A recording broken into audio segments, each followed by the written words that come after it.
Hello friends, कैसे आप? जैसा कि आप जानते हैं, हमारी ये lecture series ancient Indian history की textbook R S Sharma पे बेस्ड है।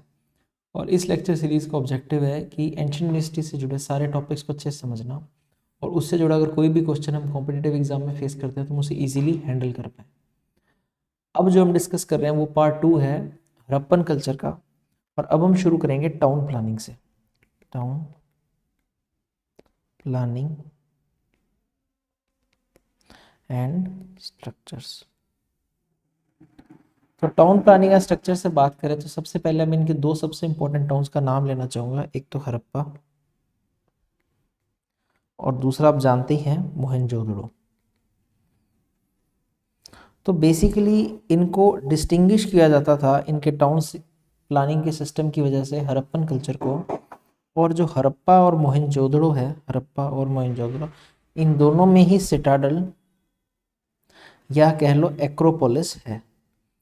एक्रोपोलिस सिटाडल के लिए दूसरी टर्म है। तो सिटाडल नाम की जगह, एक्रोपोलिस नाम की जगह हड़प्पा और मोहनजोदड़ो दोनों में ही है। यहाँ एक प्लान दिया गया सिटाडल का मोहनजोदड़ो के रिस्पेक्ट में, जहाँ हमें अलग अलग चीज़ें देखने को मिलती हैं। इस प्लान को आप डिटेल में नेट या एनसीईआरटी के थ्रू रेफर कर सकते हैं। साथ ही अगर हम आगे बात करें ऐसा क्यों था, यहाँ पे रहते कौन थे वो जानना ज़्यादा जरूरी है। सिटाडल या एक्रोपोलिस में रहते थे members of ruling class. Ruling class के जो लोग हैं वो रहते थे सिटाडल या एक्रोपोलिस में।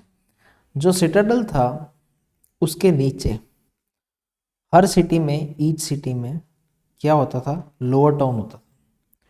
लोअर टाउन जो बना होता था, जो कि बना होता था ब्रिक हाउसेस का। अब जो सिटाडल या एक्रोपोलिस है वहाँ तो रूलिंग क्लास रहती थी, तो सिटाडल के नीचे जो लोअर टाउन है वहाँ कौन रहता था, वहाँ रहते थे कॉमन पीपल, आम लोग रहते थे, कॉमन पीपल। तो ये एक बड़ा डेफिनेटिव सा स्ट्रक्चर होता था अलग अलग टाउन्स जो बिलोंग करते थे इंडस वैली सिविलाइजेशन से, उनसे रिलेटेड। जो सबसे जानने योग्य बात थी around about arrangement of houses, arrangement of houses जो होती थी सिटीज़ के अंदर, वो होती थी ग्रिड पैटर्न में। ग्रिड पैटर्न में, ग्रिड पैटर्न का क्या मतलब था, जो रोड थी वो एक दूसरे को क्रॉस करती थी राइट एंगल्स पे, वो एक दूसरे को क्रॉस करती थी राइट एंगल्स पे। ऐसे राइट एंगल्स पे रोड एक दूसरे को क्रॉस करती थी और इसी को हम क्या बोलते हैं, ग्रिड पैटर्न। हम देख सकते हैं इस डायग्राम में दे रखा है कि जो रोड है वो एक दूसरे को राइट एंगल पे क्रॉस कर रही है, एक ग्रिड पैटर्न बना रही है। इसी तरह से सिटीज़ के अंदर जो हाउसेज है, जो ब्रिक हाउसेज है, वो अरेंज होते थे। जो अगर स्ट्रक्चर्स के बारे में बात करें, उनके ग्रैंडियर के बारे में बात करें, अमाउंट के बारे में बात करें, नंबर ऑफ स्ट्रक्चर्स की अगर हम बात करें तो मोहनजोदड़ो में हड़प्पा से ज़्यादा थे। तो मोहनजोदड़ो में जो स्ट्रक्चर्स थे वो हड़प्पा से कहीं ज़्यादा थे।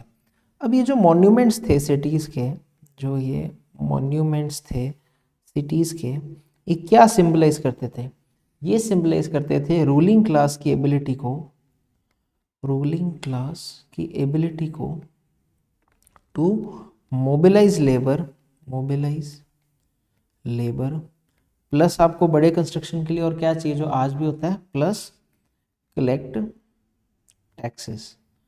सरकार हमसे टैक्स लेती है तो ये तो स्ट्रक्चर्स खड़े करती है। तो उस टाइम भी हड़प्पा में जो रूलिंग क्लास थी वो लेबर को मोबिलाइज कर पाती थी, टैक्सेस कलेक्ट कर पाती थी, इसलिए बड़े बड़े स्ट्रक्चर्स वो लेबर क्लास से बनवा पाती थी। तो ये हड़प्पा की टाउन प्लानिंग के स्ट्रक्चर का सेंट्रल एलिमेंट था, grid pattern, citadel, lower town.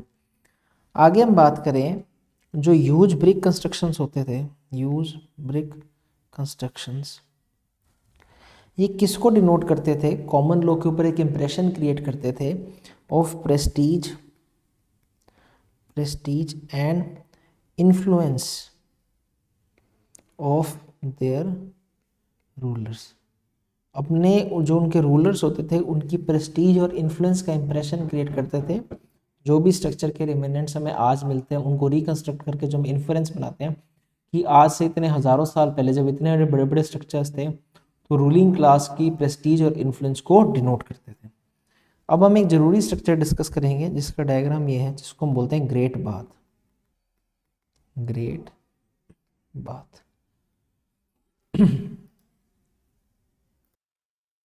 जो ग्रेट बाथ है वो हड़प्पा का सबसे important, most important public place प्रतीत होता है। It seems to be the most important public place of Mohenjodaro.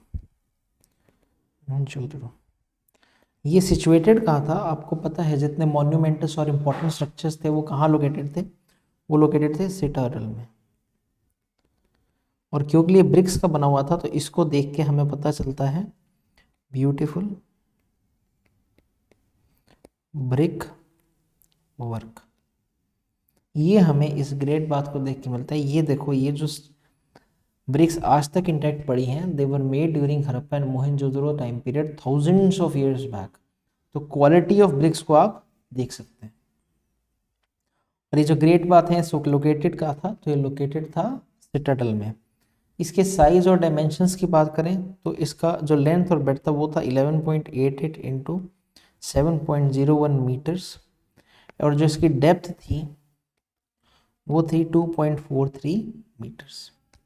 ये इस ग्रेट बाथ के ह्यूमंगस डायमेंशंस थे। It was not small in size, इसलिए इसको बोला गया है ग्रेट बाथ। आगे हम बात करें, इसमें दोनों साइड स्टेप्स थे। स्टेप्स को हम क्या बोलते हैं? Flight of steps. दोनों साइड से थे, इस साइड पे भी थे और दूसरी साइड पे भी थे। On either side, either side, जो कि कहाँ तक जाते थे? सरफेस तक। और दोनों साइड के ऊपर रूम्स भी थे। फॉर किस लिए था साइड पे rooms? For changing clothes, for changing clothes, ताकि बेदिंग के टाइम पे, रिचुअल बेदिंग के टाइम पे लोग गंदे कपड़े लेके, मैले कपड़े लेके ग्रेट बाथ में ना जाए और उसके बाद वो वापस आके अपने क्लोथ्स को चेंज कर सकें। जो फ्लोर था ग्रेट बाथ का, जो फ्लोर था, ताकि लीकेज ना हो इसलिए फ्लोर बना हुआ था बर्न्ड ब्रिक्स का, बर्न्ड ब्रिक्स। तो जो फ्लोर था ग्रेट बाथ का वो बना हुआ था बर्न्ड ब्रिक्स का, ताकि लीकेज ना हो। आगे हम देखिए, जो वाटर था वो कहाँ से लिया जाता था? तो it was drawn from a large well, large well, जो कि थी एक एडजेसेंट रूम में। एडजेसेंट मतलब बगल के रूम में थी। और एक आउटलेट था कॉर्नर में ग्रेट बाथ के, जिससे पानी किस में जाता था? ड्रेन में। तो यहाँ से पानी आता था और एक ड्रेन से आउटसाइड वो ड्रेन होता था। तो इससे फ्रेश वाटर रेगुलरली वो ग्रेट बाथ में फिल कर सकते थे। ऐसा भी सजेस्ट किया जाता है कि जो ग्रेट बाथ था उसको प्राइमरी किस लिए यूज़ किया जाता था? उसको यूज़ किया जाता था for ritual bathing, ritual bathing. और आज भी बात करें तो इंडिया में किसी भी रिलीजियस सेरेमनी का ये वाइटल पार्ट होता है। Still it is vital to any religious ceremony in India. आज भी किसी भी रिलीजियस सेरेमनी का इंडिया के अंदर ये एक वाइटल पार्ट है। हमें, अब आपने ग्रेट बाथ का स्ट्रक्चर तो देखा, कितना बड़ा, कितनी डेप्थ और कितना साइज है। वैसे ही हमें एक लार्ज टैंक मिलता है जिसको हम कंपेयर कर सकते हैं। ये रहा उसका डायग्राम। कौन से एरिया में? धोलावीरा में। धोलावीरा के बारे में पढ़ा था, ये एक आर्कियोलॉजिकल साइट है गुजरात में। अगर आप हड़प्पन सिविलाइजेशन का फर्स्ट पार्ट देख चुके हैं तो आपको ये बात अच्छे से समझ में आएगी। अगर आपसे मिस हो गया तो मैं आपसे रिक्वेस्ट करूंगा कि इस वीडियो को कंप्लीट करके या पॉज करके आप पहले वाला पार्ट ज़रूर देखें, ताकि आपका कोई भी कंसेप्ट अधूरा ना रह जाए। और ऐसा माना जाता है कि ये जो लास्ट टैंक था धोलावीरा का, ये भी मोहनजोदड़ो की तरह probably used for same purpose. और वो पर्पस क्या था? Ritual bathing, ritual bathing. अब ये तो होगी ग्रेट बाथ के बारे में डिस्कशन। अब हम डिस्कशन करेंगे ग्रेनरीज के बारे में। ग्रेनरीज क्या जगह होती है? ग्रेनरीज वो जगह होती है जहां ग्रेन स्टोर किया जाता है, अनाज या दाना या सीरियल स्टोर किए जाते हैं। तो Mohenjodaro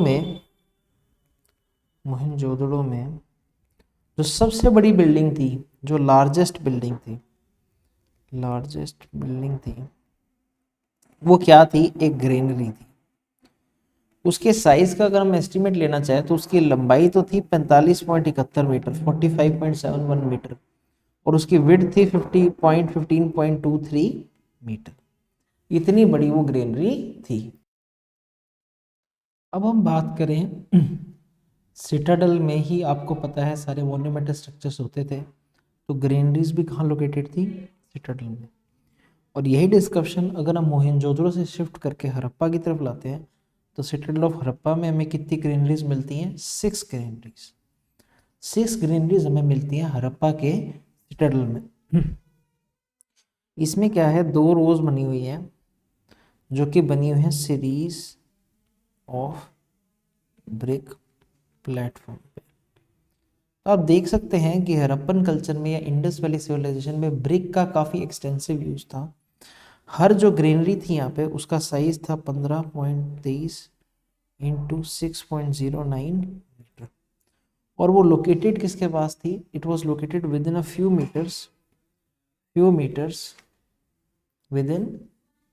metres of river bank. जो कंबाइंड फ्लोर स्पेस था इन 12 यूनिट्स का, वो था around 838 square metre. 838 square metre in floor units का कंबाइंड स्पेस था। तो अप्रोक्सीमेटली ये जो एरिया था ये करीब करीब किसके बराबर बनता है, इन सब ग्रेनरीज का मिला के, it near about equals the great granary of कहाँ की, मोहनजोदड़ो। तो मोहनजोदड़ो की एक बड़ी ग्रेनरी और सीरीज में एस्टेब्लिश हड़प्पा की 12 ग्रेनरीज दोनों सेम साइज ऑक्यूपाई करते थे, और दोनों ही कहाँ लोकेटेड थे, दे वर लोकेटेड इन सिटाडल। अब हड़प्पा की बात करें तो to the south of granaries Harappa में क्या लोकेटेड थे, वर्किंग फ्लोर्स जिसमें rows of circular brick platforms थे,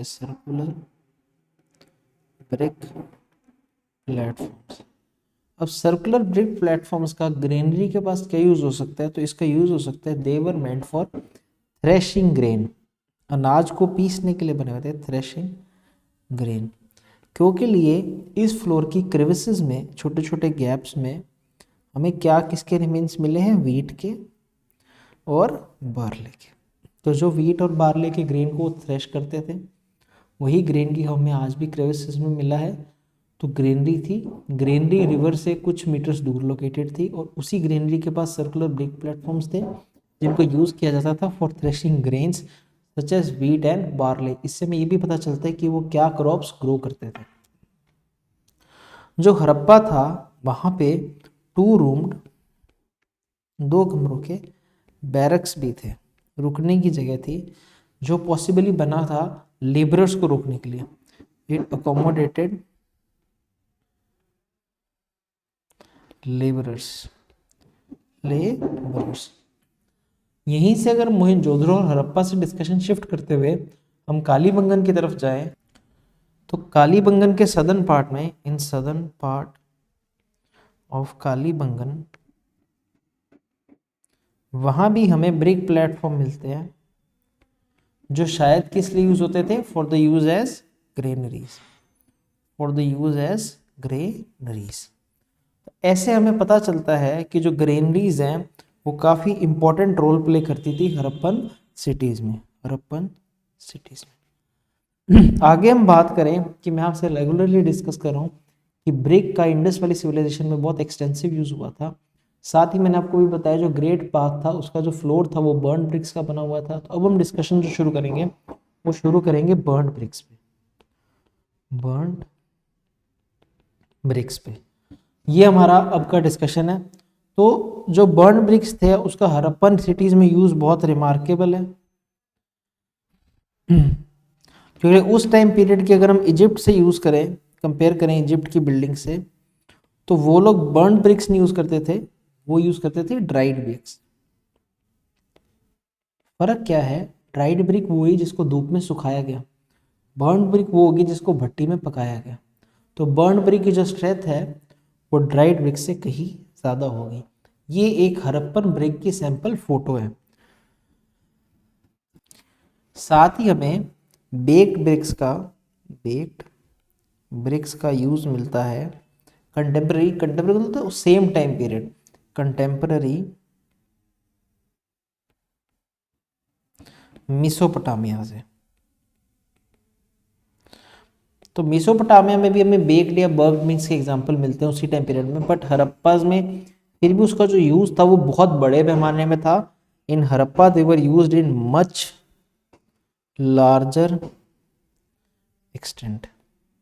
और जितनी भी ये बर्न ब्रिक्स थी they were almost all were of same size, उनके साइज भी सेम या सिमिलर रखे जाते थे। अब हम डिस्कस करेंगे ड्रेनेज सिस्टम।